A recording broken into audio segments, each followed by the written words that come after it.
Oke, selamat siang Sobat Kerja. Assalamualaikum warahmatullahi wabarakatuh. Salam sejahtera buat kita semua. Di podcast kita kali ini kembali lagi di podcast Instruktur Bicara di episode kedua. Kali ini spesial banget episodenya karena saya sudah ditemani oleh seorang instruktur yang sudah berpengalaman di bidangnya. Saya langsung perkenalkan beliau dengan pengalaman yang sangat banyak sekali. Sekilas tentang profilnya beliau. Pernah juga bersekolah di D3 Elektro Politeknik Profesional Medan 2005, kemudian di S1 Teknik Mesin Unpati 2025, dan instruktur BPVP Ambon 2012 sampai 2017 itu pernah di listrik, 2017 sampai 2025 di teknik pendingin, untuk sekarang 2025 di smart farming. Perkenalkan beliau dengan Bapak Ongen Latu Harahari. Selamat siang Bapak. Selamat siang Pak. Bagaimana kabarnya hari ini Bapak? Hari ini sehat. Oke, syukur alhamdulillah sehat semua. Kota Ambon juga cukup cerah ya Bapak. Jadi kita ucapkan puji syukur kehadirat Tuhan di cuaca Ambon yang cerah ini bisa melaksanakan podcast dengan baik dan lancar untuk menemani sobat kerja semua selama 30 menit ke depan ya. Oke Bapak, kali ini tema yang kita bicarakan mengenai pentingnya pelatihan vokasi khususnya di kota Ambon ini Bapak. Jadi untuk pelatihan sendiri itu mungkin dari kacamata instruktur, pelatihan vokasi ini apa sih Pak? Terus sama perbedaannya dengan kurikulum di sekolah kejuruan itu apa? Kemudian relevansinya juga apa? Mungkin Bapak bisa kasih insight buat sobat kerja semua. Oke, terima kasih Pak. Selamat siang Bapak Ibu yang mendengarkan mengikuti live streaming di siang hari ini. Ada beberapa hal yang menjadi penting kenapa vokasi itu ada. Saya juga pernah mengajar dari sebelum saya di sini. Oke. Tahun 2005, 2004, 2003 saya mengajar di elektronika juga di salah satu SMK di Kota Ambon. Dari situ kita bisa buat komparasi bahwa kenapa vokasi ini penting, karena vokasi ini melaksanakan sistem pembelajaran yang tidak hanya teori, tapi juga praktek. Langsung praktek ya Bapak. Dan itu terukur. Yang pertama, dia harus memenuhi semua unit kompetensi itu, dan dia harus belajar, mengerjakan, melakukan, sampai dia berhasil dalam sebuah pemahaman, tapi juga skillnya. Ya, contoh seperti pengelasan. Kita ambil salah satu aja, pengelasan. Pengelasan itu kan tidak ada orang yang dia ambil elektroda, ambil alat las jadi. Tidak mungkin. Dia butuh praktek. Nah, itu untuk apa vokasi hadir? Untuk hal seperti ini. Untuk menjembatani pengetahuan dengan penjejakan informasi berulang di otak dalam proses praktek. Jadi memang kadangkala materi kita menguasai tapi prakteknya juga belum. Makanya perlunya pelatihan itu mungkin. Sangat perlu pelatihan dalam vokasi. Itu sih Pak. Oke, jadi memang sobat kerja semua bisa dibilang penting, yang namanya ilmu itu perlu yang namanya praktek ya Pak. Perlu praktek. Dan praktek itu pasti perlu yang namanya pelatihan. Oke, benar. Tanpa pelatihan, kalau kita punya ilmu ngelas, hanya ilmu saja tanpa praktek juga nonsen mungkin Pak. Betul. Kemudian dari gambaran kira-kira untuk di Ambon sendiri nih Pak, antusiasme untuk pelatihan itu bagaimana? Gambaran sumber daya manusia di sini. yang bisa dikembangkan di sini? Satu hal yang harus kita pahami bahwa Ambon tidak punya sektor industri Oh, oke. seperti yang ada di tempat lain. Oke, Makanya sih. selain secara umum soft skill-nya kan pelatihan ini kan ada soft skill, Betul. ada hard Hard skill. skill, betul. Instruktur punya kewajiban tidak hanya memantapkan siswa dari sisi hard skill, tetapi kompetensi soft skill-nya juga harus bagus. Karena silakan kita browsing bahwa kesuksesan seorang itu 80%-nya adalah soft skill-nya. Ternyata besar juga ya Pak. Besar 80% itu iya. Bapak. Makanya itu perlu diasah. Kenapa saya bilang ini di awal? Karena kalau kita mengharapkan untuk mencari pekerjaan, itu kan luas tuh. Kompetensi dengan mencari pekerjaan itu kan banyak faktor yang harus Faktornya. kondusivitas keamanan, terus jumlah industri yang tersedia, terus angkatan kerja, itu banyak hal yang mempengaruhi. Makanya kita giring ke mereka untuk juga bisa memiliki kemampuan berwirausaha. Betul. Jadi berkurangnya angka pengangguran satu daerah itu dipengaruhi oleh kemampuan kita juga untuk membuka lapangan pekerjaan. Siap. Mereka selain kita giring untuk punya kompetensi kemudian menjadi pekerja di perusahaan atau di sektor pariwisata yang paling banyak di sini, kita juga mengajak mereka untuk bagaimana bisa membuka lapangan usaha baru. Betul. Jadi sobat kerja semua, untuk yang namanya kita ikut pelatihan, berlatih apapun, memang tujuannya kita sebagai bekal untuk mencari kerja, tapi tidak lepas untuk kita bisa menciptakan lapangan kerja sendiri ya Bapak. Kurang lebih seperti itu. Oke. Kemudian di sini kan misalnya sih para pencaker yang baru, misalnya fresh graduate, mungkin mereka juga ada juga problematika untuk memilih suatu pelatihan, memilih suatu apa yang ingin dilatih itu kan berdasarkan bakat dan minat atau memang tuntutan industri, Bapak. Karena kalau berkaca dari saya sendiri pun bakat minatnya di A, tapi tuntutan industrinya di B sama C. Jadi mungkin bisa kasih masukan atau insight begitu. Kita ini harus menyesuaikan sama bakat minat atau menyesuaikan kebutuhan industri atau era modern sekarang ini. Sebenarnya ini agak kompleks kalau kita bahas. Kita bicara minat bakat. Berarti kan seorang itu minimal dia harus jalan dengan apa yang dia dimauinya. Kenyataan bahwa orang bekerja berdasarkan latar belakang pendidikan itu kan sangat kecil. Maka saya latar belakang pendidikan elektor. Berapa orang elektor yang bekerja berdasarkan latar belakang pendidikannya? Coba lihat riset. Banyak yang memang beda dari hampir setengah nggak sama kan? Hampir setengah nggak sama. Tapi satu hal yang perlu kita giring ya, memang kita punya sistem. Ketika mereka seleksi Pak, itu ada asesmen psikologinya. Itu bagian dari proses seleksi di kami. Nah, dari hasil itu mereka akan melihat kecenderungan mereka ini bisa kemana nih. Nah, itu akan dibimbing oleh teman-teman dari pengantar kerja. Ya, untuk saya lebih cocok sini nih. Memang ada fasilitasnya. Tapi motivasi siswa ini kan beda-beda juga. Ada yang memang dia mau bekerja, ada yang memang dia hanya merasa tidak puas. Saya ingin tahu itu tuh. Hanya ingin tahu. Iya. Ada yang ikut-ikutan teman juga. Makanya dalam hal ini instruktur butuh kemampuan manajerial yang kuat.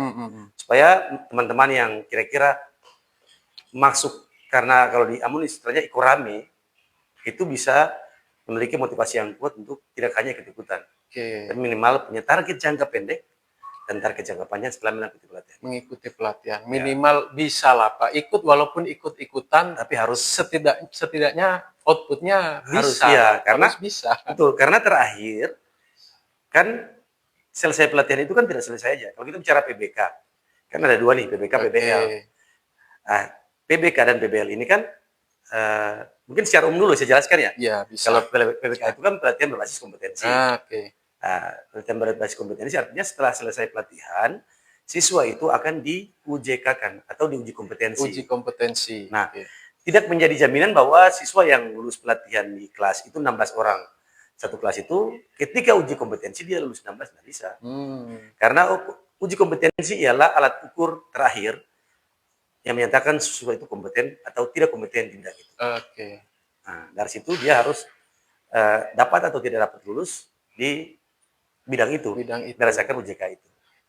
Jadi ada bentuk pengukurannya sebagai bentuk pengukurannya. Iya, pengukurannya kalau ini mau dinyatakan lulus ya lulus, kalau memang tidak, belum mampu ya tidak bisa. Seperti itu sih Pak. Oke. Terus mungkin saya mau menjawab yang tadi yang terkait paling banyak mana kecenderungan pendaftaran. Nah itu kan kalau kita lihat di sini minatnya paling tinggi itu IT, terus pariwisata, ya, terus ada otomotif sama fashion. Itu yang nilai kecenderungan peminatnya paling tinggi. Paling tinggi khususnya di Ambon dan sekitarnya. Iya, paling tinggi. Itu kalau IT aja kita kasih contoh, kalau IT di kita memakan kejuruan apa? Salah satu kejuruan di IT, kejuruan di IT.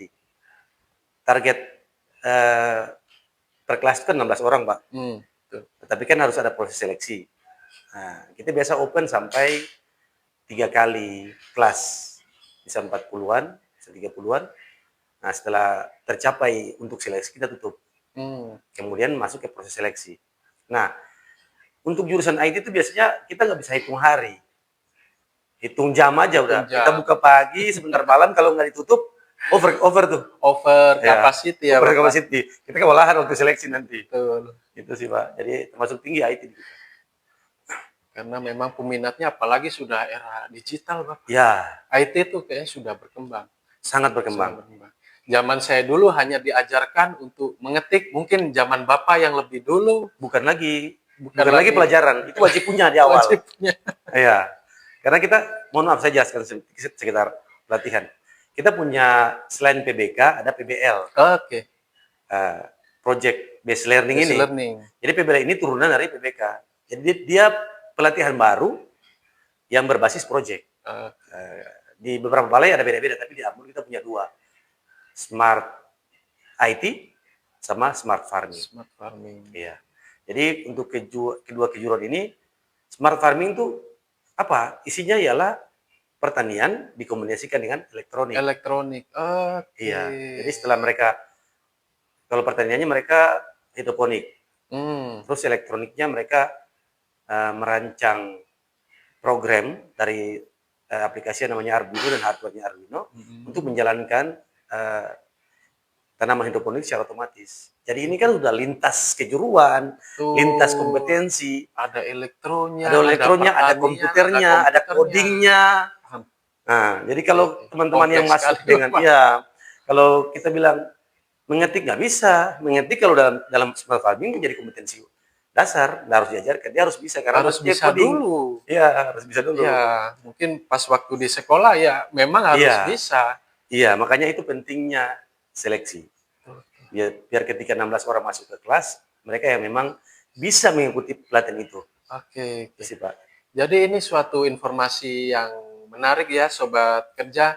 Ini ada yang namanya program, termasuk program baru ya Bapak, program untuk baru. Smart Farming. Jadi ada kombinasi IT juga, ada elektro juga, ada juga memang ilmu dasar pertanian. Ini juga sangat menarik. Sobat Kerja apa nggak tertarik untuk ikut pelatihan hidroponik, tapi dengan dipadukan dengan menggunakan komputer dan elektro. Itu suatu inovasi yang bagus sekali. Ya mungkin kalau dari saya sendiri memang kayaknya baru kenal ini untuk smart farming, baru tahu ini. Jadi mungkin Sobat Kerja juga tidak hanya untuk yang kelas pelatihan yang populer, tapi cobalah untuk ambil kelas yang memang dirasa baru. Yang baru kan belum tentu jelek. Ternyata setelah diulik itu sesuatu yang menarik.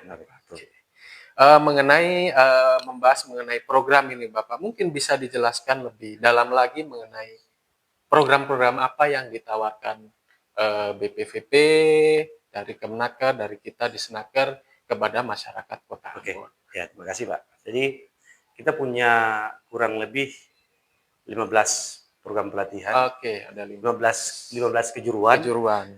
Dan ada banyak sekali subkejuruan. Kalau teman-teman mau kunjungi, silakan kunjungi IG kami, BPVP Ambon. Oke. Di situ ada semua panduan tentang kejuruannya apa, cara seleksinya seperti apa, mendaftar akun siap kerja di mana. Daftarnya di situ juga. Ya, jadi informasinya.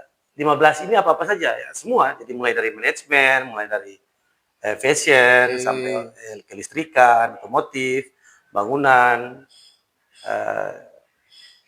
dan bahkan pengolahan hasil laut juga. Pengolahan hasil laut. Ya, kita juga ada sampai situ. Yang terakhir kan saya bilang dari smart farming.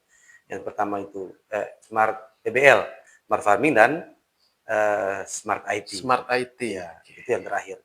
Bahkan yang baru ini belum ada permennya.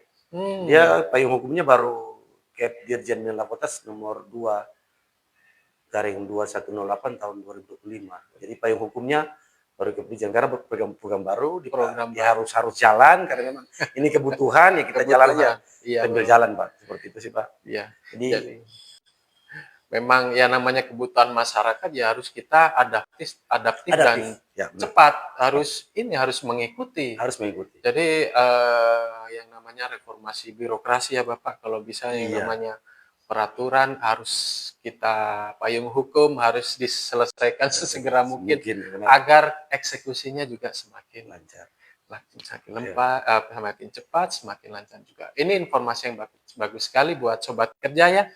Mungkin dari sobat kerja sendiri yang ingin memberikan pertanyaan, mengajukan pertanyaan mengenai program-program pelatihan apa saja yang disediakan oleh baik itu BPVP Ambon dan Kemnaker ataupun Disnaker dari Kota Ambon. Silakan memberikan komentar-komentar, silakan juga memberikan pertanyaan. Bapak silakan, bisa sambil kita minum. Oke. Kita ngobrol-ngobrol santai di sini sambil ulik-ulik mengenai pelatihan yang ada khususnya yang ada di Kota Ambon dan sekitarnya. Jadi memang cukup menarik juga yang namanya pelatihan. Tadi tidak hanya pelatihan-pelatihan yang memang populer ya Bapak, seperti IT, kemudian pariwisata, apalagi Bapak tadi? Fashion, tapi juga ada pelatihan-pelatihan yang memang baru. Inovasi baru dari Balai Pelatihan Vokasi dan Produktivitas. Jadi mungkin dari sobat kerja juga mempunyai keinginan atau kebutuhan pelatihan yang memang belum tersedia di sini, Bapak. Biasanya kalau untuk mengambil mengambil pendapat, jajak pendapat dari masyarakat itu berdasarkan apa sih kita dari Kemnaker, BPVP ataupun Disnaker menyelenggarakan suatu pelatihan itu? Ya, kita sebenarnya gini, kita punya program pelatihan yang sudah bagus. Kalau itu sesuai dengan kebutuhan masyarakat, maka kita akan open program itu. Tetapi tidak menutup kemungkinan ada kekhususan. Maksudnya ada nih, masyarakat nih minta program ini nih. Apakah itu bisa diakomodir? Sangat bisa. Sangat bisa. Kita akan desain programnya, kita bikin program pelatihannya, kita masukkan usulkan ke Stankom di Kemnaker, kemudian dikeluarkan program pelatihan private-nya, jadi bisa didesain sebenarnya. Tidak melulu pelatihan yang punya kita. Jadi bisa didesain, karena dulu pernah kita bikin pengelolaan tempat wisata. Itu kan program khusus. Dan bisa jalan juga. Terus ada durasi pendek. Karena ada pelatihan durasi pendek 40 JP tuh. Di luar yang ada, itu baru jalan tahun ini loh. Jalan juga kok, aman. Jadi kalau memang kebutuhannya seperti itu, kita akan desain pelatihan sesuai dengan kebutuhan masyarakat. Jadi tidak perlu khawatir sobat kerja semua yang ingin mempunyai masukan atau keinginan. Saya atau Beta mempunyai pelatihan ini, tapi di balai pelatihan belum ada nih. Mungkin bisa komen-komen atau DM di sosial media ya Bapak. Betul. Nanti izin Pak, kami juga punya survei. Ada survei dilakukan ke peserta pelatihan setelah selesai pelatihan, menilai proses. Kemudian kita punya TNA juga untuk itu sebarannya ke masyarakat untuk melihat potensi mungkin pelatihan apa yang mereka minta. Terus kita punya survei kepekerjaan juga. Itu terukur juga supaya kita tahu lulusan kita yang paling banyak bekerja ini yang mana nih? Betul Bapak. Nah, jadi ada beberapa survei yang kita gunakan untuk mengukur apakah pelatihan kita ini ideal dengan kebutuhan masyarakat. Kebutuhan dengan masyarakat. Ya. Jadi ada apa? Alat ukurnya.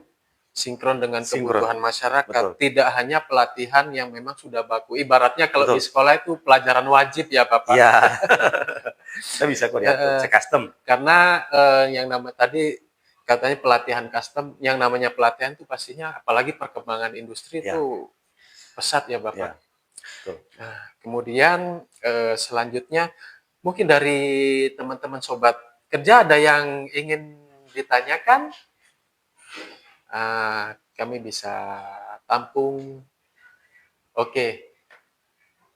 Nah, ini ada ya pertanyaan dari sobat juga nih, sobat kerja juga. Ini untuk informasi umum aja Bapak mengenai informasi jadwal pelatihan, kemudian ada juga yang tanya, adakah pelatihan untuk usaha mikro, kecil, dan menengah? Oh ya. Siap. Oke, yang pertama tentang jadwal pelatihan. Oke. Nah, kita tahu sama bahwa awal kan kita efisiensi nih. Betul. Jadi setelah itu pelatihan kita baru dirilis pertengahan tahun. Ini termasuk kendala atau tantangan ini Bapak? Sebenarnya tantangan sih. Okay. Kalau kendala ya apapun itu kan harus selesaikan. Betul. Demi kebutuhan masyarakat. Nah, kalau jadwal pelatihan itu biasanya kalau umum kita akan naikkan flyernya di Instagram kami. Makanya saya bilang follow dong IG kami, semua informasi ada di situ. 1 minggu sebelumnya biasanya kita naikkan flyernya. Akan dibuka nih paket pelatihan ini. Jadi teman-teman bisa prepare. Oh, saya mau ikut pelatihan ini, berarti 1 minggu sebelumnya kita udah tahu nih sudah akan dibuka pelatihan. Jadi kunjungi saja IG kami, semua pelatihan akan disampaikan informasinya sebelum waktu pembukaan pelatihan pendaftaran. Jadi sobat kerja semua bisa selalu pantengin terus sosial media. Instagram BPVP Ambon, ada juga TikTok ya Bapak, ada juga TikTok. BPVP Ambon. Di situ sudah sangat lengkap sekali mengenai panduan mulai dari program kerja yang nantinya akan, program pelatihan yang nantinya akan dibuka, kemudian cara daftarnya, atau langsung bisa hubungi admin melalui direct message juga. Oke. Terus yang ini Pak, yang pertanyaan kedua tadi, apakah ada pelatihan yang kerjasama dengan UMKM?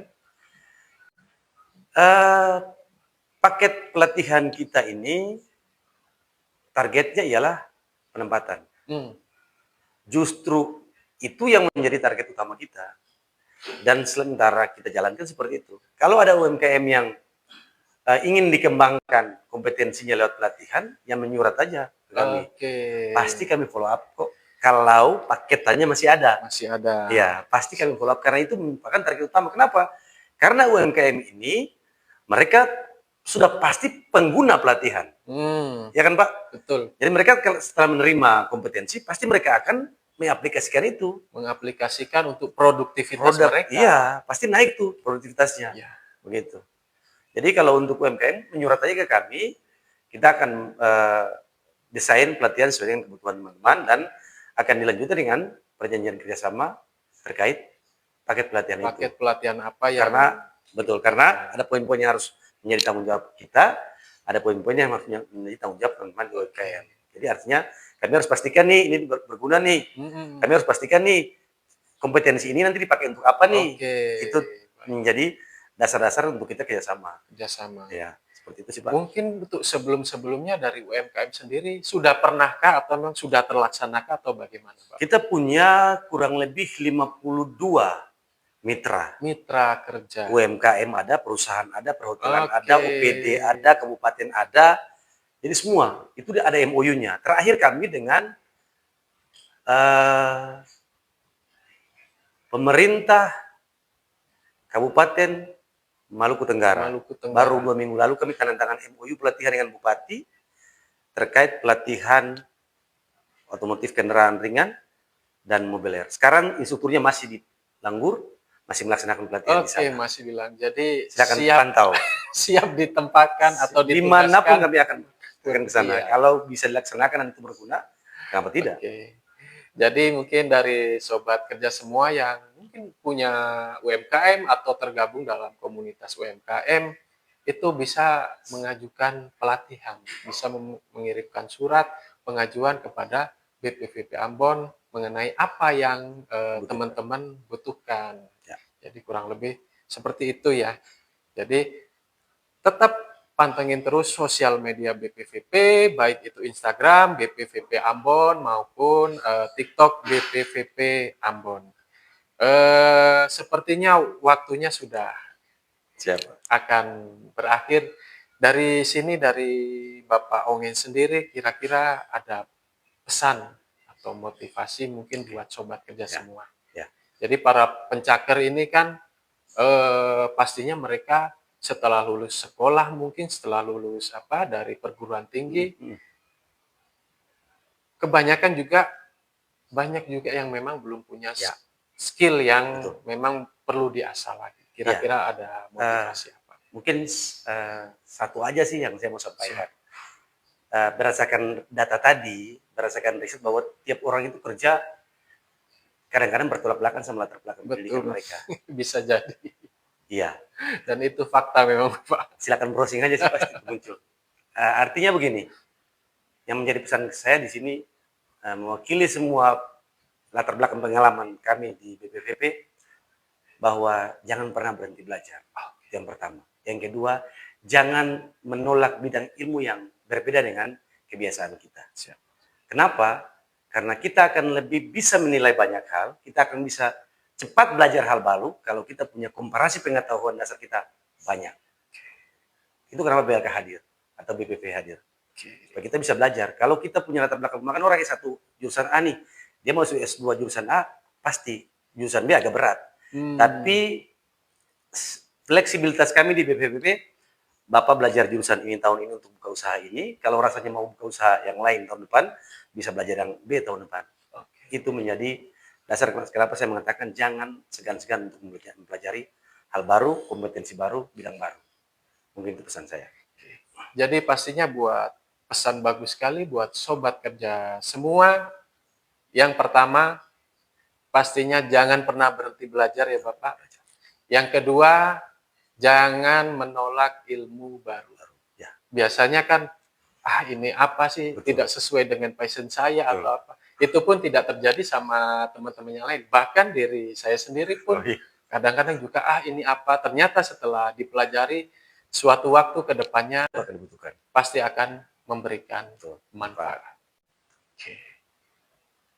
Oke, itu jangan lupa sobat kerja untuk selalu beta atau saya tidak akan lupa untuk mengingatkan terus follow IG Instruktur Latas 2024